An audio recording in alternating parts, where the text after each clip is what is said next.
Greetings once again, superheroes. Duuz-Diz-Din back again with more Dragon Ball Super. I partially wanted to say Super Dragon Ball Heroes. Previously, the heroism of Trunks and Goten has gained the attention of Dr. Hedo, especially after they raided his laboratory and took a disc that belonged to his grandfather, Dr. Gero. But Hedo knows that the heroes who took his grandfather's work go to the same school as Trunks and Goten, so he sent in one of his automatons to infiltrate and investigate. But when that automaton started causing trouble, Trunks and Goten suited up and took care of business. But we know at some point Hedo ends up in prison. How do we get to that point?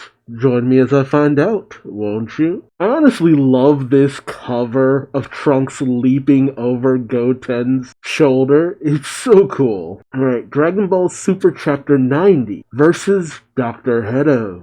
Okay, so Hedo's going full force. Alright, we pick up in Cricket District, West Capital, where Krillin in his police uniform seems to be asking people something. He goes up to one man saying, "Excuse me, citizen, I'm looking for the corner store where these three work." He pulls up a picture of Dr. Hedo's zombies. Okay, yeah, that was the evidence that got him thrown in prison, so we're almost there. The man says, "Oh, that's that shop right over there, officer," as we see a woman running out, much to Krillin's surprise, as an eyeball comes through the door, and someone comes in, picks it up saying, "Oopsie," and one of the zombies pops it right back in his head. He yells out, "Hey, wait, miss, you forgot the stuff you bought." Confused, the zombie says, "Too bad." Meanwhile, Krillin, observing this, says, "Bingo. Nice detective work there, Krillin." He busts in the door saying, "I finally found you, zombies of Mount Butterfly." Oh, we see that Mai is also shopping there currently. The zombies turn and say, "Huh?" Mai questions, what's going on? Krillin pulls out his badge saying, "I'm with the police, and I've got some questions about your boss. You're coming down to the station," much to the shock of the zombies. Krillin then turns to Mai and says, "Oh, you're Pilaf's friend, right?" Mai says, "Yeah, hey." But while they're having their discussion, the zombies try to sneak off. But Krillin notices and pulls out his gun. Oh no, Krillin's packing. He tells them to freeze, and they hold their hands up. That's wild. You even see him putting them in the paddy wagon. We then cut to Mount Paozu near Goten's house. Wait, Goten's house? Wouldn't it be Goku's house? Then again, I guess Goten lives there more than anyone else. It's wild seeing him riding on the Nimbus with headphones playing a video game. It does explain why he probably rides the Nimbus most of the time. It's just like, I can do other stuff while I'm riding. We then pick up 40 minutes later with Goten over a building on the Nimbus as he says, "Phew, made it." He jumps onto the roof and heads down the scaffolding, waving to the Nimbus saying, "Thanks a bunch, Kinto-un." We then see Goten's friend Chalk waiting at the bus stop saying, "The bus won't wait for long, Goten." Goten goes running over saying, "Oops, my bad." Narration says, to keep his long commute a secret, Goten gets on the bus a few stops away from school. So nobody knows he lives out of town. On the school bus, Chalk asks, "You live around here, yeah? How come I only ever see you on the way to school?" Goten says, "I don't get out of the house much." Chalk says, "For real?" A girl sitting on the seat says, "How do you get to be such good friends with Trunks when he's a grade higher than us, Goten?" "Oh, right, yeah. I sometimes forget that Trunks is like a year older than Goten, right?" Goten tells her, "Well, you see, our parents are old friends, which makes us practically cousins. We've known each other forever." The girl says, "Oh, neat. So anyway, I got a big favor to ask." Goten says, "Yeah?" The girl says, "I really want Trunks to take me to the dance this weekend. Would you ask him to invite me? Pretty please?" Goten, you might as well break it to her gently. Goten says, I don't know about that." She says, with a cherry on top. Goten thinks, "He told me he was gonna ask Mai to go to that thing." Goten tells the girl, "Sorry, Flya." Oh, Flyer. So we've got ruler, compass, scale, chalk, and flyer. Jeez, these puns. Sorry, Flyer, but I don't think I can make that happen. Just tell her he's interested in someone else." Flyer says, and why not when you're practically cousins? Oof. Chalk says, "Trunks has got swag to spare, so he's probably already got a date." Goten tells him, nah, I don't think he's asked anyone yet. So Flyer says, Then what's wrong with me? Ugh. Whoa, suddenly the bus comes to a screeching halt. Oh jeez, oh no. As the students look out in front of the bus, they say, what the heck? There's someone in the road. And a man dressed as Elvis is standing in front. The man says, listen up, I'm beta number 7. Get out of here, son Goten. We know you're actually one of the Saiyamen. Chalk says, another one of these weirdos? How many is that now? And why won't they quit bugging you, Goten? Goten says, I don't know, but it's getting old.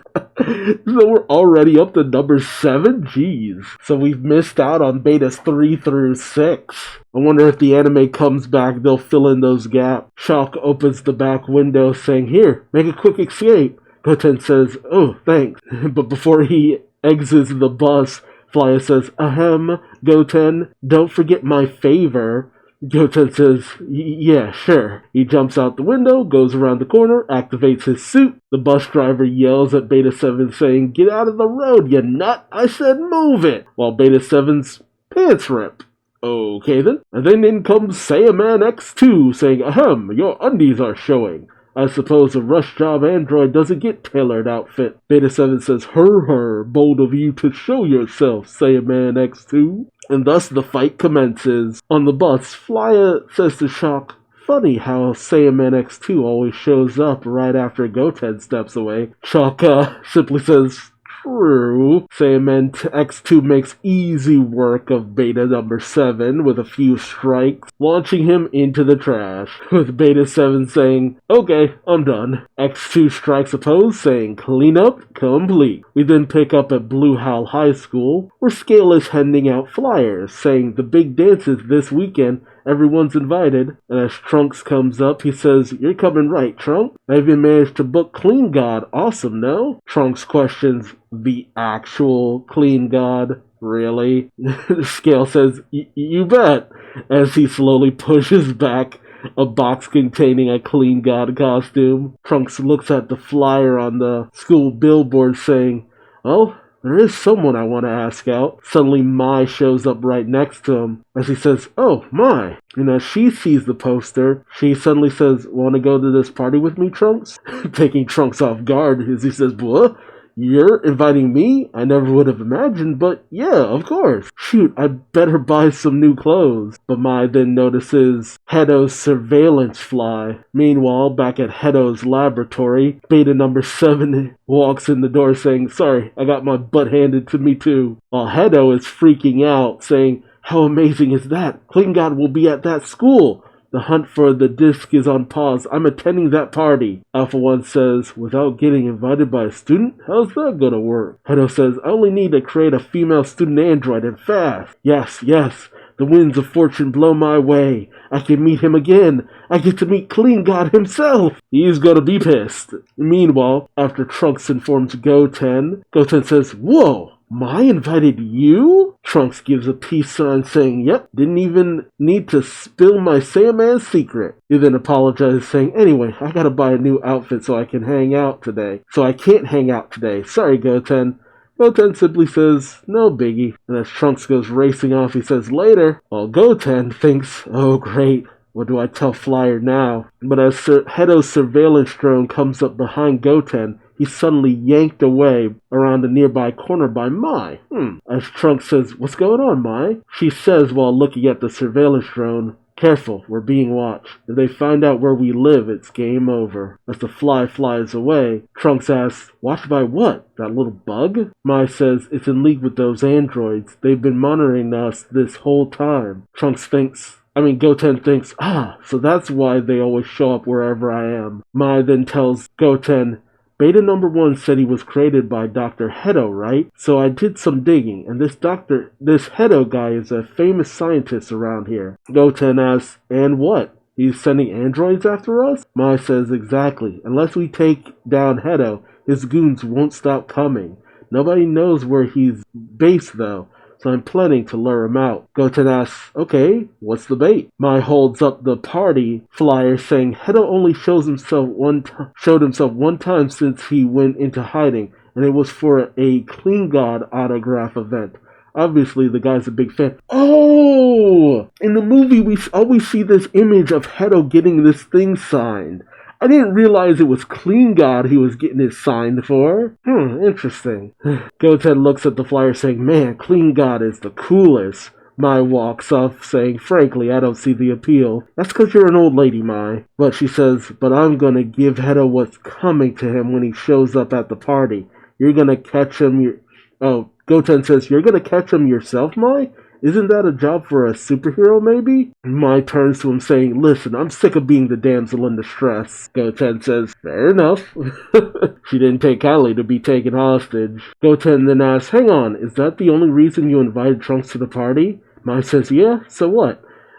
Goten thinks, aw, that sucks, and he was so pumped about it. Look, Mai doesn't really have an interest in children for very obvious reasons. Mai tells Goten, I really shouldn't have told you all that, Goten, so keep it under wraps. Why did you tell him? Goten says, okay. We pick up on the day of the dance with the band being, it's Compass on bass? No, that's just a guitar. And he's doing vocals too. And Chalk is on drums. I don't think we ever given the name of the guy on the bass. That's cool though. And people actually seem to like Compass's singing. I actually am interested to see this animated. We then have Goten next to Flya saying, wow, everyone's so pumped up. Flya's obviously not pleased, saying, remind me why I had to come to this thing with you, Goten. You know, now that I think about it, what about Marin, Krillin's daughter? I'm surprised she doesn't go to this school either. Trunks responds, cause you wanted to spy on Mai? Flya says, duh, I gotta get a read on that chick. The door opens. The valet says, may I take your things? Trunks says, don't lose it, okay? There's a real important disc in there. The man says, very good, sir. And Mai and Trunks enters. Trunks looks pretty spiffy in that suit, but Mai is in a battle armor dress, honestly. It actually looks pretty good. Looks like something Chi-Chi would wear, to be honest. I love the outfit. Goten tells Flya, there they are, much to Flya's shock and the shock of all the students who see Mai and Trunks. Some of them saying, is that a dress? Or a suit of armor. Either way, those are some intense vibes. Flya says, the infamous Mai. I admit it, she's a worthy rival. Flya, no. Sweet baby girl, no. Mai then spots Goten, who gives her a wave, and she gives him a nod. Back up on the stage, Scale says, give it up for the station. God damn it. I get it. They're stationary jokes. Stop! Can they get a round of applause? And the band walks off the stage as Scale says, and now that what you've all been waiting for, Clean God is about to take the stage. Hang in there a minute, folks, while he gets ready. Scale, buddy, you gotta set yourself up for failure on this one. The students yell, oh yeah, here we go! Meanwhile, Trunks tells Mai, let's get a good view up front, Mai. Mai says, pass, I can see fine from here. Trunks is taken a little off guard, saying, okay, we'll catch up after, I guess. He just goes dashing through the crowd to the front of the stage. Goten says, psst, Mai, you really think Hedo's gonna show up? Mai says, 100%, and I'll know him instantly from the photos. And sure enough, front and center is Trunks standing right next to Dr. Hedo. It's so weird that they apparently have met before the movie. That still kinda gets me. Trunks tells Hedo, man, I can't wait. Hedo says, are you a devoted fan as well? Trunks says, only his biggest fan. Hedo then lifts up his suit, showing off a Clean God t-shirt saying, I may have you beat. Trunks says, dude, the exclusive tee from the signing session? Consider me jelly. Hedo says, well, yes, that precious autograph was stolen actually. I'm hoping to get another one from him tonight. Trunks says, oof, there are some real rotten people in the world, huh? Only for Mai to shout through the crowd, Trunks, stand aside, as she pulls out her gun. Damn, Mai. You just pulled out a gun with Trunks going, and Hedo in shock, only for Beta 1 to just grab the barrel of the pistol saying, Who brings a weapon to a dance? Honestly. Mai shouts, Beta! Who's apparently here with Rula, who says they let my boo back into school, so I invited him to the dance. Much to Mai's annoyance. But then suddenly, in comes Krillin and his police force saying, Halt! This is the police! Dr. Hedo, you're under arrest for robbing bodies from the morgue. With all of the students saying, Huh? What now? This is a hell of a school dance. Krillin says, Thanks for the tip-off, Mai. Mai says, I wanted to be the one to nab him, but sure. Wow, Mai working with the police? Damn. It ended up being a sting operation. Holy crap. I'm sorry, this is intense. This is going some strange places I was not ready for. Trunks says, Wait. Hedo, so you're... Hedo says, Curses, I've been spotted, but a genius scientist won't be caught with his pants down. Ew. He pulls back his sleeve, showing that he's wearing a glove with a something gun that comes off of it. And Hedo shouts, Smoke launcher! As smoke fills the auditorium. Everyone's coughing up a storm as Krillin says, Damn it! And Trunks tends to Mai, saying, I'm here, Mai, you okay? And as Krillin makes his way out the door, he sees a... Are they in a roadster? What is that car? Oh my god, this is so weird. Krillin sees Hedo, Alpha 12, and Beta driving off as Hedo says, Farewell, sadly for you, no authorities will ever apprehend me. Krillin says, Crap, he got us good. Krillin, you can fly, buddy. Is Krillin the police chief? Or like a sergeant or someone? Because one of the other officers says, What now, sir? Do we pursue with the aircraft? Krillin says, No. He'd see that coming and avoid going back to his hideout. I'll go after him alone and stay out of sight. That's the best way to find his lair. Man, Krillin is actually a really good police officer. He takes his job very seriously. Trunks, still tending to Mai, says, Mai, were you seriously going to try to take down Hedo on your own? Mai says, Yeah, I can't stand always being the one who needs saving. Trunks says, You should have looped me in. Mai tells him, Actually, your mother told me to keep an eye out to make sure you didn't blunder into trouble. Trunks says, Ouch, her words are yours. That really does explain a few things as well. The valet then shouts, Oh dear, they stole the guest bags and such. Trunks is shocked, saying, What the... Including mine with the disc? The valet says, I'm afraid so, sir. Mai says, Go after them. You could still catch up. I mean, you're Saiyaman X1, right? I actually didn't know she connected that dot, but cool. Man, 3 chapters in and everything is making such dramatic progress. Trunks is surprised, saying, You knew? I thought you just confused me with that other me from the future. Mai says, I realized that obviously wasn't possible. You're the only Trunks I've got in this world. Trunks says, The only Trunks you've got? As he blushes. Mai says, Ahem. I didn't mean it like that. Trunks says, Listen, Mai, I'm gonna catch Hedo and be the strongest, coolest superhero in the world. After that, will you let me ask you out for real? Mai says, Really? That's where your mind's at? Fine. Take care of Hedo and we can go on as many dates as you want. Just hurry. Trunks says, Yes, ma'am. Trunks goes racing off, saying, Action time, Goten. Goten says, Okay. And his mind lets out a sigh. In comes Scale, in his Clean God getup, saying, Have I kept you waiting, folks? Clean God is here to sweep away evil. And he notices everybody's gone, saying, What the? Where'd everyone go? As Mai simply says, You poser. We see Hedo and his gang still traveling down the road in their friggin' roadster. What the hell? What a strange car. Look like they're straight out of Wacky Races. Beta says, Look, Dr. Hedo, Trunks had the disc after all. Hedo says, Well done indeed, Beta number 1. I thought he seemed fishy from the start.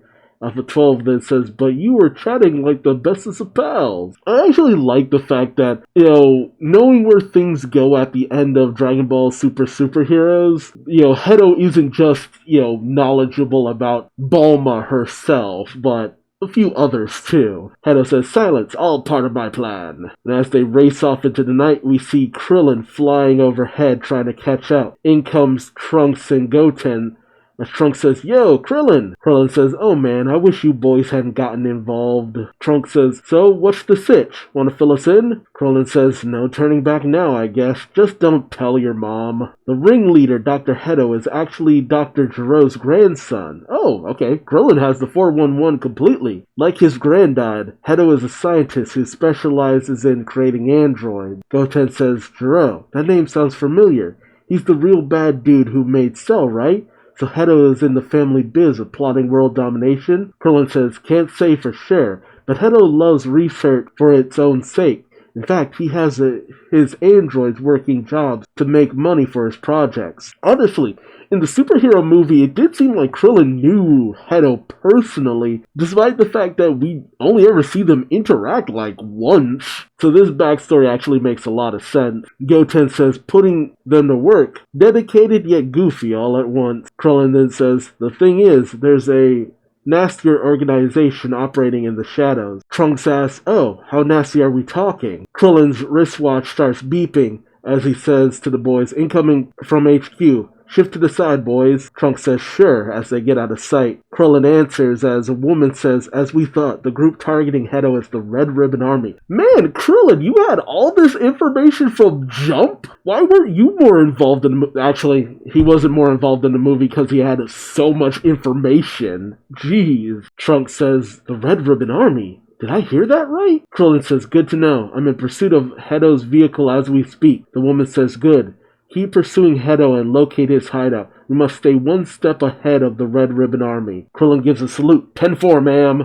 And he hangs up. And this especially informs why they were on the whole mission to stop the army. Trunks says, "Those Red Ribbon guys were a bunch of baddies way back in the day, right?" Krillin says, "You know your stuff, but yes. And we think they've started up again recently." Goten questions, "And they want to get Hedo to work for them?" Krillin says, "Exactly. If the Red Ribbon Army and Hedo team up, we're looking at a real crisis, possibly related to that disc you had which contains some dangerous data." Trunks says, "It looked like partial blueprints for some kind of creature." Krillin says, I might have guessed. I've got a nasty feeling about all this. We've got to get to Hedo before the Red Ribbon Army does, no matter what." But the boys stop and Krillin looks behind, going, "Huh? Something wrong?" But they're excited. Trunks says, "Goten, this is the big break we've been looking for, right? Right?" Goten says, "We get to be actual superheroes for real. Heck yeah!" Trunks then says, "We've got super evil butt to kick." Krillin says, "Slow down. This isn't a game, boys. I knew I shouldn't have told you the whole story. Until this case is closed, it stays secret. Whatever you do, don't tell your mother, Goten." Trunks says, "Yeah." And Krillin sighs going, "Jeez. Man, Krillin, you end up in plot-relevant stuff even when you're not trying to." Whoa! Dude. Okay. Things get really intense. As Hedo arrives at a structure in the woods with his name on it and gets out of his car, one of the Alpha droids says, "Dr. Hedo, the 2 Saiyamen and a cop are coming this way." Hedo says, "Curses, they tailed us." Alpha 12 questions, "What now, Doc? We gotta fight them again?" Hedo says, "No, you and the Alpha series are no match for them, and neither is the Beta series. I'll have to activate my last resort, though I have my doubts about its intelligence." As the Saiyaman and Krillin bust in through the hangar, Trunks yells out, "You're cornered, Dr. Hedo," only for them to see a massive stitched-together dinosaur zombie looming over them, in between them and Hedo and his droids. Trunks says, "Oh, come on, a dino droid this time?" Hedo says, "A dinosaur optimized for power, to be precise. Far stronger than any android before. Dino droid number 1. Crush them." The dino droid goes in on them, managing to snag Goten. And as Trunks yells out, "X2!" he's hit by the dino droid's tail, sending him flying back. Ugh, power is right, jeez. As Trunks slams into the wall, Krillin says, "Why you?" And he goes in on the attack, trying to kick at the monster. But it fires an energy blast, which Krillin only manages to barely avoid. Jabus! Damn, Dr. Hedo! No wonder the Alphas were so powerful. Hedo yells, "Hey, don't destroy the lab!" Alpha 12 says, "More of the budget should have gone to its brain," as the dino droid fires off multiple shots that erupt through the mountain, and he stomps on Trunks. He roars with intensity as Dr. Hedo shouts, "Oh my goodness!" Goten in the monster's grasp says, "Darn it," as Trunks is slowly crushed more and more under the monster's foot. Trunks says, "This isn't a very heroic move, but here goes." He holds up his hand saying, "Chew on this." Ha! And he fires an energy blast at the monster's jaw. But the monster just takes the hit and roars right back at Trunks. Trunks is shocked, saying, "No way, an actual chi blast didn't work?" Krillin says, "This thing was built in a lab, so it must have some mechanical parts. That's its weakness." Krillin goes racing around the monster's back. He does manage to find a mechanical part on the back of the monster's neck as he says, "There we go, found it. You're going down," and he fires off a Kienzan, a Destructo Disc at the monster's nape. The monster then suddenly freezes, and Hedo yells, "Hey, what's the matter, Dino Droid number 1? Trunks says, "Frozen in place? Nice one, Krillin," as he lifts up the monster's foot and gets out of the way, as Goten is released from the monster's grasp. Trunks yells to Goten, "You ready, X2? Goten says, "You know it," and then they power up into Super Saiyan and go racing at the monster's gut, launching it right out of the building. As they both yell out, "Cyclone-style tornado, double hurricane!" blasting the monster in half. That was pretty awesome. So the monster is destroyed, much to Hedo's shock, and it suddenly just blows up too for good measure. Jeez. Hedo shouts, "Dino Droid number 1, no!" Goten and Trunks then land, fist bump, and do their signature pose saying, "Cleanup complete." Yeah. And Krillin promptly arrests Dr. Hedo. As Krillin's men move in, guns drawn, and Krillin saying, "You're under arrest, Dr. Hedo." And Hedo just growls in anger and frustration. Krillin says, "I'll be taking that disc too." As Hedo says, "No, don't." And as he opens it up, it's empty. He says, "Huh? Where's the disc?" And what falls out is Dr. Hedo's autograph from Clean God. That's why he wanted it so much. He didn't want it for his grandfather's blueprints. He wanted the signature from Clean God. Krillin picks it up and says, "What's this now?" Hedo says, "Give that back. Clean God signed that photo with my name and all. I value it more than life itself." Trunks turns saying, "Huh?"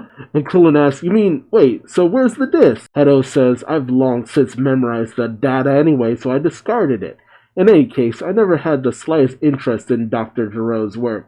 The disc case was the ideal size for the photo, so I kept it safe in there until that boy stole it." Trunks simply says, "Okay then," and Goten has found the disc and it's utterly destroyed. We then have narration saying, "And so Dr. Hedo was incarcerated, but since he allowed his small army of zombies to be returned to their families, despite his many crimes, he was given a reduced sentence at the request of those families."